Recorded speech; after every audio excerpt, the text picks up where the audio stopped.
So we just finished watching Shazam, Fury of the Gods, and David's completely wrong. Don't listen to that idiot. I will say, I think the acting is flawed, and if you're annoyed with it, that's just further testament to his acting. Like all DC movies, the writing is a little bit bad. There was a great foreshadowing thing that this guy pointed out to me where this globe like blows up, and then that foreshadowed the entire ending of the scene, which is not done in movies at all. But this movie was a good movie. It was a decent movie. It was fun, it was energetic, and it was annoying, yes, because it is a 12-year-old in the body of a thing.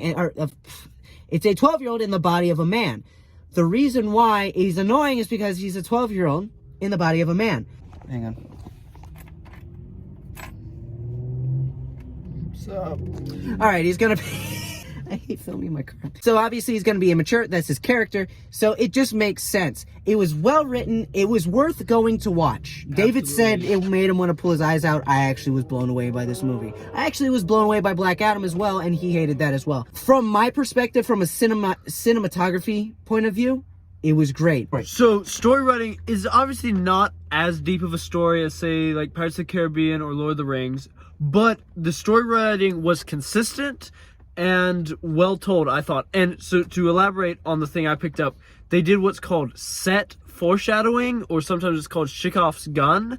And so, yes, they had the globe thing. It blows up, right? Okay, at the end, spoiler warning, he's inside a dome, and there's his lightning is going everywhere, and it looks identical to his toy that blew up, and that foreshadows his sacrifice.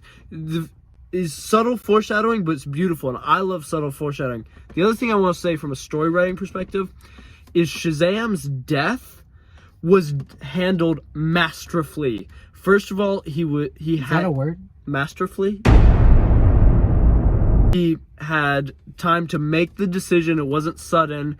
He went for it. He died nobly, and then the most important thing, we got to see the people who cared about him. We got to see their reaction to his death. It was simpler than, say, Lord of the Rings, but the story writing was consistent, the message was clear, and there was nothing political. Yes, there was one obligatory gay character, but they mentioned it, let it go, and he was more than just a gay guy. A lot of times in movies these days, if you have a gay guy, all he is gay. This kid was a character who happened to be gay. I can live with that. The other fantastic thing about Shazam Fury of the Gods is that it was a sequel that could have totally been a standalone. Like if Shazam 1 had not existed, granted we would have needed a little bit more exposition and context, but it totally could have stood by itself. It was fantastic. I actually haven't even seen the first movie. Me neither, and I don't really need to. I mean, there was a little bit at the beginning where we both kind of like looked at each other. We're like, we have no idea what the crap's going on. But we figured it out by the end. And for a sequel was very good. Because typically, you know, obviously, sequels suck. Anyway, these movies are never cinema. People say, oh, you know, superheroes movies are cinema. And it hurts a lot of people's feelings for me to say this. I'm sorry. It's not. It's fun to watch, and that's all that matters. This movie could be standalone. I don't know if it's necessarily be considered cinema. But one thing that I liked about it was it wasn't pushing for a next character TV show, which we're getting from Marvel, mostly because they're getting taken down. And that's what I think was kind of the charm of this, is we're not getting a character that we're never going to see again until, you know, 6 months from now when they make a TV show. We're not going to get just some random character. Shazam Fury of the Gods is extremely lame, and cinematography that makes me want to rip out my eyeballs, become a lawyer, and try to sue Warner Brothers. Or if all else fails, beat the crap out of them. 3 out of 10. But hey, what do I know? Apparently not much. Sorry, David, but you're wrong. We love you, bro, but you're completely wrong. That movie was fantastic. That movie was, while it had problems like every other DC film, for a dying franchise, it did pretty well. A lot of the superhero movies that we've had recently have had horrible CGI, horrible effects. There was only like really 2 effects that I thought were kind of crappy.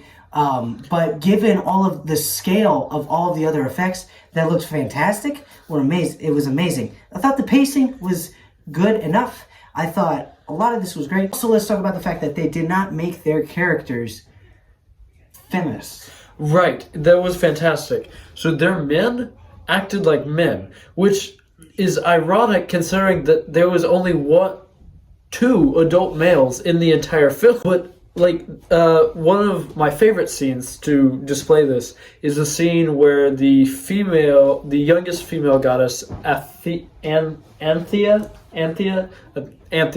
is getting attacked by the dragon and she's gonna die.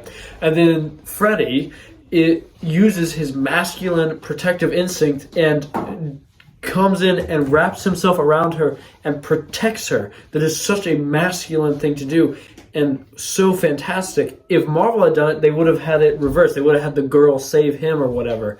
And he didn't care if he was going to die. He was going to be there to die first, to be in the line of fire. That was fantastic.